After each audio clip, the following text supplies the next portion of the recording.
کوئی دم نہ مار سکا۔ ٹایونگ بھی خاموش رہا، مگر اس کی آنکھوں میں ایک عجیب سا درد اور سوال چمک رہا تھا۔ خاموشی کو دادی کی تیز آواز نے توڑا۔ دادی غصے میں، یہ کیسا فیصلہ ہے؟ وہ بچی اس گھر میں قدم رکھتے ہی نحوست لے آئی اور آپ چاہتے ہیں کہ اسے ہماری بہو بنا دیا جائے؟ دادا کی نگاہیں پتھر کی طرح سخت ہو گئیں۔ ان کی آواز میں ایک ایسی گرج تھی جس نے سب کو کانپنے پر مجبور کر دیا۔ دادا کڑک لہجے میں، بس زبان قابو میں رکھو، یہ الفاظ ہمارے خاندان کو زیب نہیں دیتے۔ وہ بچی ہمارے وعدے کی امانت ہے۔ کم خاندان اپنی امانت کو کبھی نہیں بھولتا، اور وہ چاہے زمانہ کچھ بھی کہے، اس ہی گھر کی بہو بنے گی۔ ان الفاظ کے ساتھ ہی کمرے پر دوبارہ سناٹا چھا گیا۔ دادی نے خاموشی سے منہ پھیر لیا، مگر دادا کی بات کا وزن اتنا بھاری تھا کہ کوئی بھی انکار نہ کر سکا، جرأت نہ کر سکا۔ ٹایونگ بیٹھا رہا، بظاہر خاموش، مگر اس کے دل میں ایک بھاری بوجھ اتر رہا تھا۔ اس کی آنکھوں میں نمی اور ذہن میں ایک وعدے کی چھاپ جو اب بھی کی زندگی کا حصہ تھی۔ اگلے ہی دن کم خاندان ایسی صدیوں پرانی شان اور وقار کے ساتھ مسٹر چوئی کے گھر رشتہ لے کر پہنچا۔ چوئی خاندان نے انہیں رسم مسکراہٹ اور دبے لہجے کی تنظیم کے ساتھ خوش آمدید کہا۔ ڈرائنگ روم میں بیٹھے ہی فضا میں ایک سنجیدہ خاموشی چھا گئی تھی۔ لمحہ بھاری تھے، سانسیں جیسے بوجھل۔ کچھ رسمی باتوں کے بعد کم خاندان کے سربراہ دادا نے اپنی کرسی ذرا سے آگے کھسکائی۔ ان کی آنکھوں میں نسلوں کا غرور اور لہجے میں وہ رعب تھا جسے نظر انداز کرنا کسی کے بس میں نہ تھا۔ دادا گمبھیر لہجے میں سیدھی بات پر آتا ہوں، ہم چاہتے ہیں کہ ایلا اور ٹایونگ کا رشتہ طے کر دیا جائے۔ یہ ہماری ذمہ داری ہے، ہمارا وعدہ ہے، اور کم خاندان کبھی اپنے وعدے سے نہیں ہٹتا۔ یہ الفاظ کمرے میں کسی گونج کی مانند ٹھہر گئے۔ چوئی خاندان کے افراد ایک دوسرے کو دیکھنے لگے، جیسے لمحہ بھر میں ہوا بھی بوجھل ہو گئی ہو۔ مسٹر چوئی ہچکچاہٹ کے ساتھ، لیکن ایلا ابھی بچی ہے، ٹایونگ کے ساتھ اس کی عمر کا فرق بہت زیادہ ہے، یہ کیوں کر ممکن ہوگا؟ دادا نے ایک دم نگاہ اٹھائی۔ ان کی آنکھوں میں ایسی کاٹ تھی کہ کمرہ لمحہ بھر کو سناٹے میں ڈوب گیا۔ دادا نرم، پرعزم اور حکمانہ انداز میں، یہ رشتہ محض دو افراد کا نہیں، یہ دو خاندانوں کی روایت کا ہے۔ ایلا ہماری امانت ہے، اور کم خاندان کبھی اپنی امانت ضائع نہیں کرتا۔ ان الفاظ نے چوئی خاندان کو لاجواب کر دیا۔ دولت اور طاقت کے بوجھ تلے انکار کی ہمت دم توڑ گئی۔ مسٹر چوئی نے سر جھکا لیا، لب لرزنے مگر آواز بمشکل نکلی۔ مسٹر چوئی دبی اور شکستہ آواز میں، اگر یہ آپ سب کا فیصلہ ہے تو ہمیں منظور ہے۔ یوں ایلا اور ٹایونگ کا رشتہ تقدیر کی سیاہی سے تحریر کر دیا گیا۔ جب پہلی بار ایلا کو ٹایونگ کے سامنے لایا گیا تو وہ سرخ لباس میں ملبوس تھی، جس پر سفید پھولوں کی باریک کڑھائی چمک رہی تھی۔ ننھی سی ایلا گویا کھلتے گلاب کی ایک نازک کلی تھی۔ دھوتیا رنگت، عنابی لب، گہری نیلی آنکھوں اور گھنی پلکوں کے سائے میں چھپی معصومیت، وہ مکمل طور پر کسی آسمانی تصویر کا عکس لگ رہی تھی۔ ٹایونگ نے جب پہلی نگاہ اس پر ڈالی تو وقت جیسے ٹھہر گیا، لمحہ ایک صدی کی طرح طویل ہو گیا۔ اس کے دل کی دھڑکنوں نے بے ساختہ گواہی دی کہ یہ محض رشتہ نہیں، یہ اس کی زندگی کی سب سے مقدس ذمہ داری ہے۔ ٹایونگ دل میں سرگوشی کرتے ہوئے، ایلا اب 5 برس کی معصوم گڑیا تھی۔ اس کی ہنسی میں ایک ایسی چمک تھی جو اندھیروں کو بھی روشن کر دے۔ اس کی شرارتیں سب کے دل میں موہ لیتیں، مگر اس کے دل کا سب سے قریب ایک ہی شخص تھا، ٹایونگ۔ وہ جب بھی کم مینشن آتی، بھاگتے ہوئے سیدھا ٹایونگ کے کمرے میں جاتی۔ ایلا ہنستے ہوئے، ٹائی میں آ گئی، دیکھیں آپ میرے لیے کیا لائے ہیں۔ ٹایونگ اپنی سرد مگر مہربان آنکھوں کے ساتھ اس کی جانب دیکھ کے مسکراہٹ چھپاتے ہوئے کہتا، ٹایونگ میں تمہیں سب کچھ لا دوں گا ایلا، بس تم یوں ہی ہنستی رہنا۔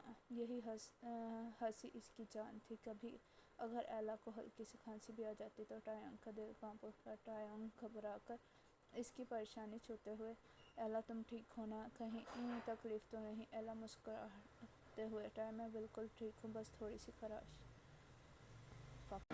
لیکن ٹایونگ کی دنیا اس ایک لفظ سے ہل جاتی۔ وہ فوراً کہتا، ٹایونگ کل سے تم اسکول نہیں جاؤ گی، میں ابھی ڈاکٹر کو بلاتا ہوں۔ ایلا نخرے سے منہ بناتی، ایلا اوپا مجھے اسکول جانا ہے ورنہ ٹیچر ناراض ہو جائے گی۔ ٹایونگ کا دل چاہتا تھا کہ وہ اس ننھی کلی کو دنیا کی ہر نظر سے چھپا لے، اسے اپنی باہوں میں سمیٹ کر محفوظ کر دے۔ اس کے دل کی خاموش سرگوشی ہمیشہ یہی تھی، ایلا تم میری سب سے قیمتی امانت ہو، میری سانسوں کا سکون ہو، ہمیشہ تمہاری حفاظت کروں گا، چاہے مجھے اپنی جان کیوں نہ دینی پڑے۔ وقت گزرتا گیا، دن، مہینہ اور سال لمحوں کی طرح بیت گئے۔ ٹایونگ اب 17 برس کا نوجوان تھا، سنجیدہ، باوقار اور ایک غیر معمولی کشش رکھنے والا۔ وہ اعلیٰ تعلیم کے لیے بیرون ملک جانے کی تیاری میں تھا، مگر کم خاندان کے بزرگوں کے دلوں میں ایک خوف چھپا تھا کہ زمانے کی ہوا کہیں ان کی پرانے فیصلے کو مٹا نہ دے۔ اس لیے انہوں نے چاہا کہ ٹایونگ کے جانے سے پہلے ہی ایلا کو اس کی امانت کے طور پر اس سے باندھ دیا جائے۔ چنانچہ فیصلہ ہوا کہ ٹایونگ کی 17واں سالگرہ کے دن اس کا نکاح 6 سالہ ایلا کے ساتھ کر دیا جائے گا۔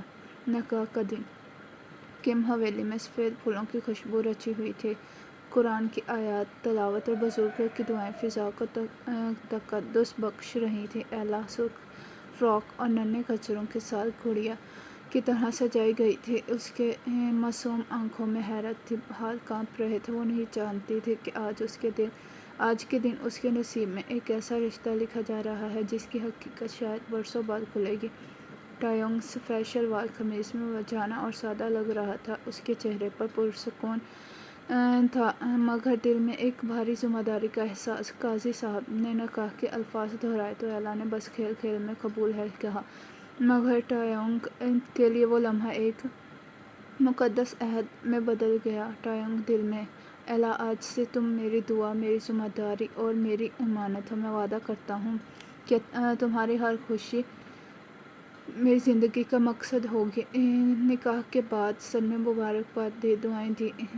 ٹایونگ خاموشی سے اپنے کمرے میں چلا گیا، وضو کیا، جائے نماز بچھائی اور سجدے میں گر کر رب کے حضور شکر ادا کرنے لگا۔ ٹایونگ سجدے میں دعا کرتے ہوئے، یا اللہ، تیرا شکر کہ تو نے مجھے ایلا کی امانت سونپی، مجھے طاقت دینا کہ میں ہمیشہ اس کی حفاظت کر سکوں، مجھے اس کے لیے سایہ بنا دے، خوشی بنا دے۔ وہ اپنی حالت سجدہ میں ہی تھا کہ اچانک دروازہ آہستہ سے کھلا، ننھے قدموں کی چھاپ سنائی دی۔ ایلا آنکھوں میں آنسو لیے آہستہ آہستہ چلتی ہوئی آئی اور ٹایونگ کی کمر پر اپنا چھوٹا ہاتھ رکھ کر پھوٹ پھوٹ کر رونے لگی۔ ایلا سسکیاں لیتے ہوئے، سب لوگ برے ہیں، کہتے ہیں آپ مجھے چھوڑ کر بہت دور چل جائیں گے، کیا یہ سچ ہے؟ آپ نے کہا تھا آپ کبھی ایلا کو نہیں چھوڑیں گے، اب آپ جھوٹے ہیں۔ ٹایونگ نے سجدہ مختصر کیا، سر اٹھایا، آنکھوں میں نمی لیے ایلا کو دیکھا۔ اس کی رونے کی شدت نے ٹایونگ کے دل کو ٹکڑے ٹکڑے کر دیا۔ اس نے ایلا کو نمی لیے آنکھوں شدت سے ٹایونگ کے دل کو ٹکڑے ٹکڑے کر دیا۔ اس نے ایلا کو اپنی گود میں لے لیا اور اس کے آنسو صاف کیے اور نرم لہجے میں کہا، ٹایونگ، ایلا میری جان، میری دھڑکن،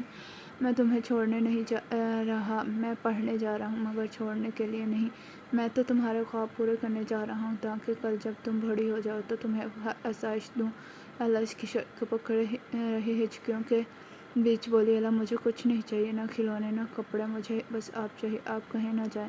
ٹایونگ کی آنکھوں میں بھی آنسو بہہ نکلے۔ اس نے ایلا کے ماتھے پر بوسہ دیا اور دھیرے سے کہا، ٹایونگ میری پیاری ایلا، میں وعدہ کرتا ہوں کہ چاہے میں جہاں بھی جاؤں، میرا دل، میری دعا ہمیشہ تمہارے ساتھ ہوگی، تم میری سب سے قیمتی امانت ہو۔ اور سنو، جب بھی تمہیں میری یاد آئے، بس اپنی آنکھیں بند کرنا اور میرا نام لینا، میں تمہارے پاس ہوں گا، تمہارے دل میں، تمہاری سانس میں۔ ایلا نے ہچکیوں کے بیچ سر اٹھایا، نرمی سی آواز میں کہا، ایلا، پکا وعدہ؟ ٹایونگ نے اس کے ننھے ہاتھوں کو اپنی ہتھیلی میں لیا، آنکھیں آسمان کی طرف اٹھائیں اور بولا، ٹایونگ، قسم ہے مجھے اپنے رب کی، میں تمہیں کبھی نہیں چھوڑوں گا، یہ فاصلے ہماری محبت کو کم نہیں کریں گے بلکہ اور مضبوط کریں گے۔ ایلا نے آنسو پونچھے اور آہستہ آہستہ اس کے کندھے پر سر رکھ دیا۔ ٹایونگ اپنی ننھی دلہن کو اپنے لیے سمیٹے، رب کے حضور شکر ادا کرتا رہا کہ اس نے اسے یہ محبت، یہ ذمہ داری، یہ امانت دی۔ ٹایونگ نے ایلا کو اپنے قریب کرتے ہوئے اس کے ننھے آنسو صاف کیے۔ اس کی لرزتی آواز جب یہ شکوہ ابھرا کہ آپ مجھے چھوڑ دیں گے تو ٹایونگ کے دل پر یوں لگا جیسے کسی نے خنجر رکھ دیا ہو۔ اس نے ایلا کے دونوں ننھے ہاتھ اپنے ہاتھوں میں لیے، ان پر اپنے لب رکھے اور آہستہ آہستہ چومتے ہوئے کہا، ایلا میری جان، تمہیں کیا لگتا ہے کہ میں تمہیں چھوڑ دوں گا؟ میں نے جب تمہارے ساتھ نکاح قبول کہا تھا، اس وقت صرف لوگوں کے سامنے نہیں کہا تھا بلکہ اپنے رب کے سامنے وعدہ کیا تھا۔ یہ وعدہ صرف دنیا والوں سے نہیں بلکہ اللہ سے ہے، اور اس کے نام پر کیا گیا وعدہ کبھی ٹوٹتا نہیں۔ ایلا سسکتے ہوئے اس کے سینے سے اور قریب ہو گئی اور روتے ہوئے بولی، پھر سب کہتے ہیں آپ ہنس رہے ہیں، خوش ہیں، جیسے مجھے بھول جائیں گے۔ ایلا نے اس کے روتے چہرے کو اپنے ہاتھوں میں تھام لیا اور اس کی پیشانی پر بوس لیا، پھر دھیمی بھاری آواز میں کہا، میری مسکراہٹ صرف تمہارے لیے ہے ایلا، تمہارے ہوتے ہوئے مجھے کسی اور خوشی کی ضرورت نہیں۔ تم میرا سکون ہو، تم میری زندگی کا وہ رشتہ ہو جس میں میرے رب کی مہر لگی ہے۔ ہمارا نکاح محض ایک کاغذ پر لکھے ہوئے الفاظ نہیں، یہ آسمانوں پر لکھا ہوا فیصلہ ہے۔ تم میری قسمت میں لکھی گئی ہو، میری تقدیر میں درج ہو۔ اب یہ رشتہ اس اللہ کی گواہی کے ساتھ جس نے ہمارے دل جوڑے، ایلا نے سسکیوں کے ساتھ کہا، تو کیا آپ سچ میں کبھی اللہ کو نہیں چھوڑیں گے؟ طارق نے آہستہ سے اس کے آنسو صاف کیے اور اپنے بالوں کے حصار میں لے کر کہا، میں قسم کھا کر کہتا ہوں ایلا، یہ زندگی، یہ سانسیں سب تمہاری ہیں۔ اگر دنیا کے سب لوگ تمہارے خلاف ہو جائیں، پھر بھی میں تمہارے ساتھ کھڑا رہوں گا، کیونکہ میرا رب گواہ ہے، تمہارا شوہر، تمہارا محافظ، تمہارا سایہ میں ہوں۔ اور اب جب ہم نکاح کے پاک رشتے میں بندھ چکے ہیں تو تمہیں مجھ سے کوئی بھی جدا نہیں کر سکتا۔ یہ رشتہ اب زمین پر نہیں ٹوٹ سکتا، کیونکہ یہ آسمانوں پر جڑا ہے۔ ایلا اس کے مزید سمٹ کر اس کی سسکیاں ہولے ہولے تھم گئی۔ اس کا دل سکون پا گیا، کیونکہ اب اسے یقین ہو چلا تھا کہ دنیا کے شور اور باتوں سے زیادہ اس کے اوپا کا وعدہ اور اس کا نکاح معتبر ہے۔